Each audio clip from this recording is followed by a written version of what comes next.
Okay, back for another episode review of Times, Series 2, Episode 12. The title of this episode is called Faux. Wow, there's a lot to talk about with this episode. I haven't reviewed an episode of Series 2 of Times in quite a while. I think the last episode review was in September. I think it was September the 25th. And then I took a bit of a break of it because I was burnt out. I was at the time in the middle reviewing She-Hulk and 1997 Raws. I need to finish off reviewing the second series of Titans. After that we've got one more episode to go. The series finale review will be later on this week. Plus, wrapping up the 1997 Raw reviews, and then finally I need a bit of a break. Like the whole of, not all, but like the whole bulk of 2022 is reviewing Marvel shows like Moon Knight, Miss Marvel, She-Hulk, the second series of Titans, and also Raws from 1997. So anyway, let's talk about this this episode. Faux it's called. Lot to talk about. Haven't got long left of the show. Like I said, after this, 12 down, 1 to go. You have to wait until the end of the week until I review the series finale of the second series of Titans. So I'm gonna say it right now and repeat myself at the end of this review. I think this is a good series. Not a great one, but I think I enjoy this series. Because my nitpick about series 2 of Titans has to be the pacing of not the show but the series. I'm talking about series 2. They had a good start of the first episode of the second series. That was just wrapping up the events of series 1 with Trigon. Then they had that slow start. Has to do with a new story. It really was a bit slow. And then, like, in the middle and the end of this series, you can tell, like, it's picking up.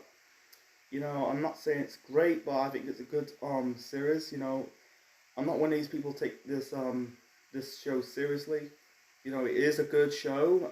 Series 2 for me is good. I think series 1 was a bit better in my opinion because of the it was just plain and simple, effective and simple because of Trigon, the formation of the new Titans. This it's about Slade, Deathstroke. Anyway, so I'm gonna talk about the beginning of this scene of this episode. My apologies. So the opening scene of this episode, we got a twist. Jericho is alive. I think when Dick wrote down Jericho's still alive, and he's alive. There's a flashback clip when Slade stabbed Jericho with his sword. Jericho managed to go into Slade's body and go into his mind. And you can tell like Jericho controlling Slade's body, but like him, he's controlling one of his legs. He nearly got hit by a truck.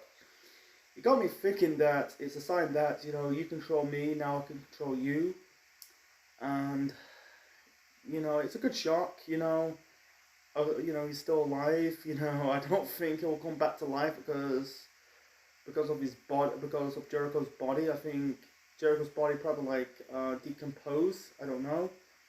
But, yeah, it's a good shock, like, oh, Jericho's alive, he's not proper dead, he's he's in Slade's body, Anyway, so, let's talk about, Rose's, story, her backstory, how she got the powers. I think they did a good job, and really the gimmick of the series is the group has been broken up. There's a massive friction between the group, the old Titans and the current one, seeing, Jason and Rose are in this relationship. And they did a good story. They did a good job, covering her backstory.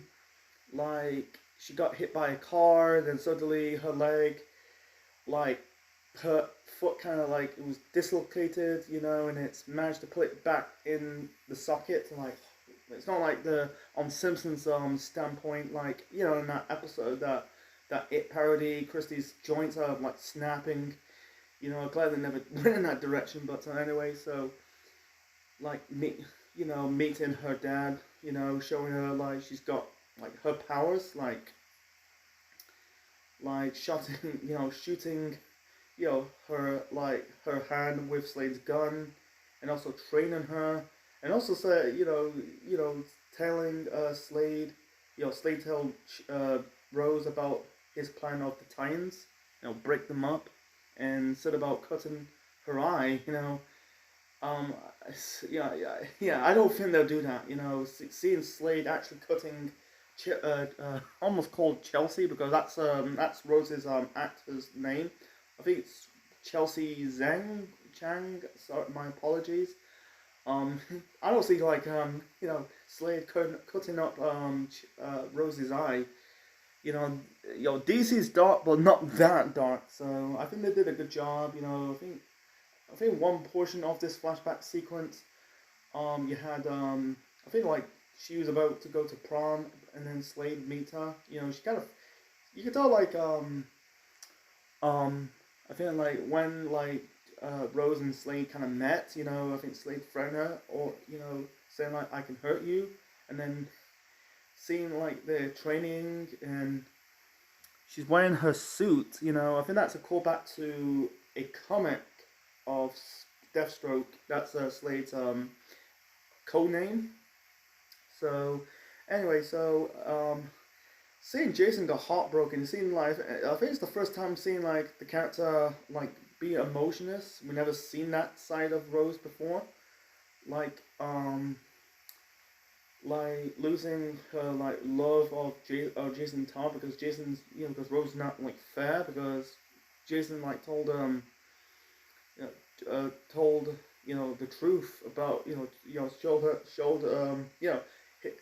Jason took Rose to the school that he lives in, and I think like Rose punched her and that was it. So it's the end of the relationship, and I think it's the end.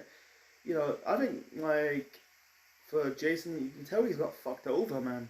Like I think Batman, Bruce fucked him over, Dick fucked him over, now Rose fucked him over.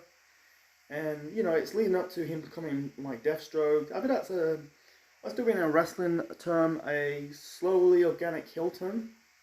And we'll get to I'll review series 3 of the show, probably not the start of the new year, but like later on in the year, probably like around February, March, or April time. But anyway, let's get back to the episode review. So they did a good job before the I think they did a good job did that flashback sequence. People say, or why they should have done it in the second series, or not the second series, but like in the second episode or third episode. I feel like in the second episode, it's just the showcase, it's just introduced the character, and now this episode is showing her like her backstory. I think they did a good job. So seeing like Rose like crying because she had she liked Jason, and all of a sudden like this whole thing with Slade's plan kind of fucked the relationship. So anyway, let's talk about there's another one to talk about is the start of this episode is Gar. The beginning of the end. Gar, I thought it was like Gar is hallucinating, like going to a cafe or the coffee shop, like ordering his drink, and he thought it's fine, but instead he's just turned on people in the shop and then mauling people, transform into a tiger. That's my nitpick about Beast Boy or Gar Logan in this show. Not Ryan Potter. I think Ryan Potter is a good actor, but I'm talking about like Beast Boy. I think like the whole nitpick is I want to see like Beast Boy turn into multiple animals. Like he's just turned into a tiger because in the start of the series, like in the first episode, he was turned into a snake. It's just like I want to see like went full throttle of Beast Boy turning into multiple animals. Not just like he's just turned into tigers. So you can tell like with Gar's eyes, he looks emotional. Like in, I think it was in the series. I think it was the second to last episode of series one. You can tell there's some. We show the emotional side of God Logan. Like like in the start of this episode, said talked to Mercy Graves. I'll get to her a little shortly, but Gar said to Mercy what I did, and she said you did good, pet. Seeing like the tears in his eyes, like he didn't like he never like cried when he mauled this person in the asylum episode from the last series, but now she seen an emotional side. I think like his facial expression note, he's like saying in his mind says what I become. It's not him. You never like you know you could tell like Guy's rushed into the situation. Like he doesn't want to kill. He used his tiger power to scare off people. Now he's just killing people. It's gonna affect his morale a little bit. And also in the end of this episode, he's having that flashbacks of what he did. That's not really him. It's like yeah, they went dark. They went pretty dark in the last episode when they like operate him. You know, turn. Mercy's a good character. I'm gonna say that Mercy Graves' character. I think she's growing on me a little bit. I think she's a not too bad villain.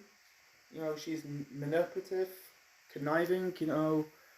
Like wow. I thought like yeah, she's a bit generic. She represented Cadmus, and now she like she's just playing mind games. I think yeah, I kind of like the character. I think the best and worst so far of the show. I haven't seen series 3, so I'm gonna ignore that. But like so far, like I think the weakest villain has to be Light, Arthur Light, because he's only appeared like what 2 episodes or 3 episodes before he got killed off by Slade. Second to worst, I think second to worst I'm gonna go with the Nuclear Family, Graves. Boy, I think Slade. I think Trigon number 2. I put so far Graves at number 3 because I don't know. I think she's a not too bad villain. So anyway, there's some funny moments. Like like I like Rachel and Corey had the argument. Like saying about like I think Rachel said to Corey that you're not now. Say no, I'm not. I'm looking for a guy who doesn't need to be rescued. And and then I think like Corey said to Rachel that how about knock yourself out and dream of the exact location. And she said he's still there, I think. And then they kind of bickering, and then I think like Corey like pulling the adult card, saying we're not running after Dick Grayson because some intergalactic witch dream about it, calling like Rachel an intergalactical witch, and I think Rachel called Corey a alien pink hair from the planet Tam or whatever, and I think she don't give a fuck. I know it's not. They're not actually fighting like physical fighting. They're just bickering like kids in the playground. I kind of like it. So yeah, I kind of like I think she like Corey says lost these attributes. Was it attributes she lost? And Rachel that's Corey says, and Rachel says you don't have any. Anyway, so yeah, they kind of make up. Yeah, it's kind of some people. Like, I don't take this shit seriously, but I kind of like them. They're bickering like teenagers. I like the show sometimes. I think they do have some funny moments. You got people gonna crap on it, like, oh, they're supposed to be serious. It's just like Teen Titans Go. Fuck that. Teen Titans Go is still, it's not. Teen Titans Go sucks, man, because they don't act like superheroes. But they take it seriously, but they're sometimes throwing on some funny comedy moments, like we'll get to one character shortly. So, but I feel like I think it was episode 2, like Rachel called Dick Dirk, But anyway, so let's talk about like Hank in this episode. speaking of another comedy scene moment of this episode, the series actually, the bit you had there was a Donna and Dawn going to, I think it was Walter's house, who's representing Cadmus, trying to find out who where's like Connor and Garnis, like I think they're holding like grab suit. They got like a bag of sushi. They were like pretend like they're working for. I think it was a company called So Sumi. It's called, and Donna says, was it you kiteboard? Yeah, I like kiteboarding, and and then Walter says, you want to see my hydrofoils? And Donna says, I dream for hydrofoils, and also at the same time, they tied up Walter with the lasso of truth, and I feel like Dawn says, I need to get one of these with axe. Was it it comes with it. I think it comes with everything, and Dawn says, it's got like memory wipe and four Terrascurian memory coils. Was it Associus? I think I can't say it, man. Sorry, I got learning difficulties now. I can't really say some words, but yeah, I got like she wants a lasso of truth. And speaking of the lasso of truth, you can tell like the lasso kind of beam towards Donna's eyes because Donna has beautiful brown eyes. Yeah, they're trying. Like this Walter never has. I think the lasso kind of failed a little bit. Trying to find out the location of Connor and Garv, and he said like no, I don't know, and anyway, so seeing like Donna like marking, flirting this Walter about this kiteboarding and hydrofoils. We never seen the comedy side of Donna Troy. Her holding the lasso, you can tell she's the Wonder Woman of this show because I can see her taking up the mantle of Wonder Woman. I don't know if she's gonna fit up. Yeah, we're not gonna get like a Wonder Woman in this show. It's not CW. They're lucky they got like the Superman in that Supergirl show. Anyway, so let's get back to it. I think it's like sorceries. She said, when Dawn says when she wants she wants a lasso of truth. It's a funny moment, but anyway, so this episode showed of Hank fighting in cockfights. Not cockfights, but human like fighting fights. Like he's in his octagon. He's just not wearing his hawk costume. Yeah, he's beating up fucking like schmucks, like you can tell. Let's do it in wrestling terms. Fighting like jobbers. He looks like he's beating the fuck out of the jobbers. One dressed like a cage fighter with the MMA gloves.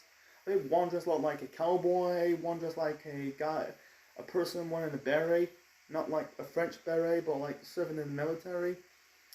I think he lives the dream of fighting instead of like kicking bad guys' asses. He's just being like guys in some kind of Thunderdome, some octagon, and also like he had like a nightmare. He also had sex with this girl, and he's struggling have sex because he was banged up in those fights.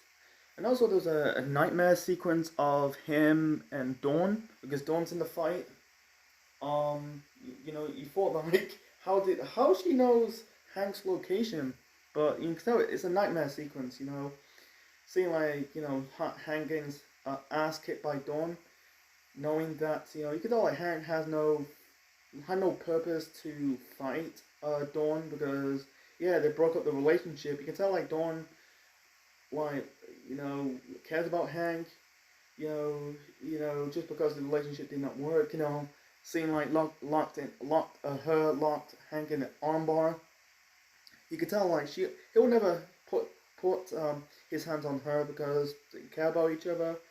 It's a symbol that Tease and I are going to come back together when it gets to the third series. Not so much. I'll get to that in the future. I'm trying to keep it like spoil free. Don't want any spoilers. But anyway, so having that nightmare, you can tell like this Hank has a lot, not mental problems, but you can tell like this dude has like PTSD, um, like PTSD. He's been around for a lot from shit. Like in the first, like in the start of the first series, like he's PTSD Hank, and then in the second series, he's comedy Hank. Like great example, Dancing with Dawn when Jericho possessing him. That's a funny Alan Ritchson moment of the show. Plus, and him and Dawn singing "Ain't No Man Higher." That Alan Ritchson is a good actor and a good singer. Like you put him in these funny moments, you kind of thrive. That clip when Hanks fighting people in the octagon was part of his training montage for the role of Reacher.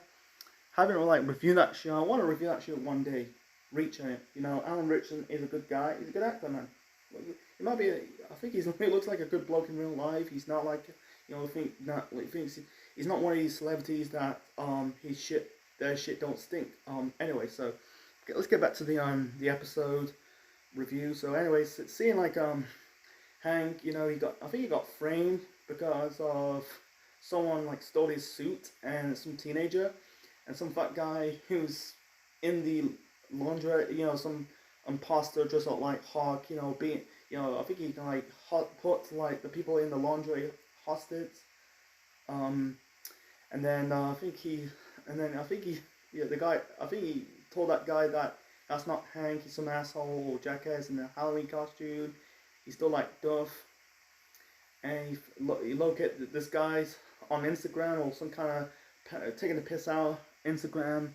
I think he was kind of promoting like, was it laundry, washing up, washing machine, powder, and then he got beaten up. And he found out it was a kid. He said to that kid that killing and stealing is not the Titan way. I think he's revealed his secret. I think he said like the kid said to Hank that you sold him for $200. I think with Hank, no, it's really shocking that he still want to be Hank Hawk, because that superhero stuff like kicking bad guys' asses really took his tone mentally. I think he does suffer a little bit of a PTSD, but at the same time, he didn't want like I thought he's gonna burn it like Robin, like Dick burns the Robin suit. We'll get to a little bit him shortly, but at the same time, like seeing I thought, but this but seeing someone out, he doesn't want someone to take the suit and end up doing reckless things, threatening him, because they might put them in danger, I think he's a bit of a drug addict. I think he was like, he's on his bed, I think there was a bit of coke on him, and there was lights beaming outside of his apartment or house. I'm guessing it looks like he's going to get arrested, but anyway, but we'll get to that. We'll get to the series finale. Don't want people to like spoil, this, don't give me spoil alerts, spoil the plot, man. Anyway, it's, for that's it. We got a bit of Dick in this episode. He escaped from jail and also going to see I think it's Slade's wife. You can tell I think she's sick of Slade's shit. Says bring my son back to me, even though the body might be decomposed. But and also going to the shoemaking place. Even though the guy Stu says we don't make shoes, even though he's making shoes, we make fruitcakes. And then he set fire to the fruitcake and also show Dick the Nightwing suit, knowing that he's going to be Nightwing, I think they did a good job, Yeah, but, like, he's going to be Nightwing anyway, that's the goal of the show, like, he's not going to be Robin, I think he's too old to be Robin. Like, even though is a teenage superhero, not on the same level as, Spider-Man, because Spider-Man goes to school, but with Robin he's a bit too old for him. I think he was in his 20s. Even though I think Brendan White, I think he's in his 20s or 30s. But the Nightwing, he's supposed to be close up to his age. I think it's a good job. I think I'll wait until I review the series finale. You know, see him wearing the Nightwing suit. I think it's a sign that he's haven't quit being a superhero. Even though I think he also suffered a little bit of PTSD, sick of it being the superhero stuff, because of knowing that he's gonna end up like Batman. Because Batman, I think some of these superheroes, like not all but some, suffer like a little bit of PTSD.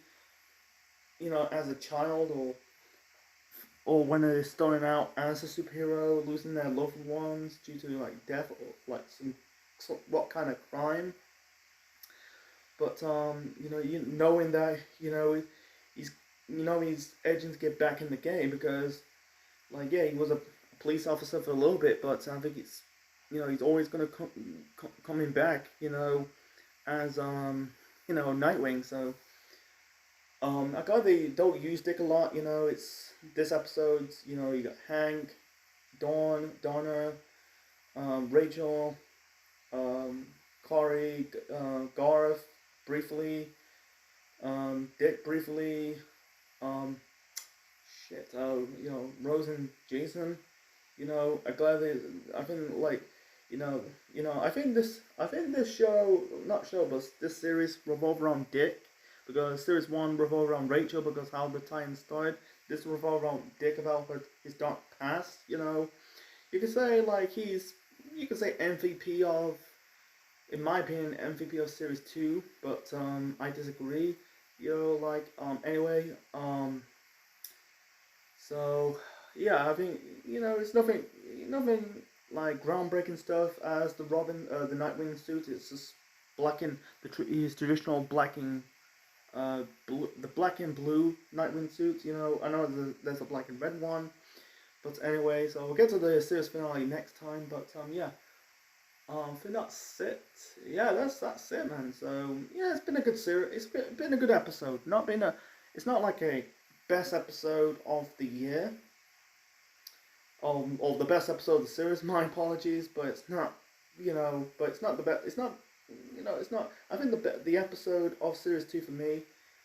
I'll go say the Jericho one and the series 1 premiere. Like the Trigon episode. That stands out. Which one's the best episode of series 2? I guess because episode 1 is just wrapping up the events of series 1, and I think the Jericho one was good. They showcased the backstory of Jericho's Wade. But anyway, like I said, it's been a good. I think it's been a good series, man. They got off in like a rough start, with the new with a new story. But besides that, I think they kind of kicked on in the second half of the series, and I'll get to the series finale next time. So anyway, guys, thanks for watching, and subscribe to the channel, click the like, click the bell, and yeah, subscribe to the Central Man Network on YouTube for more wrestling videos and more. And this is Central Man officially signing out. Check you later.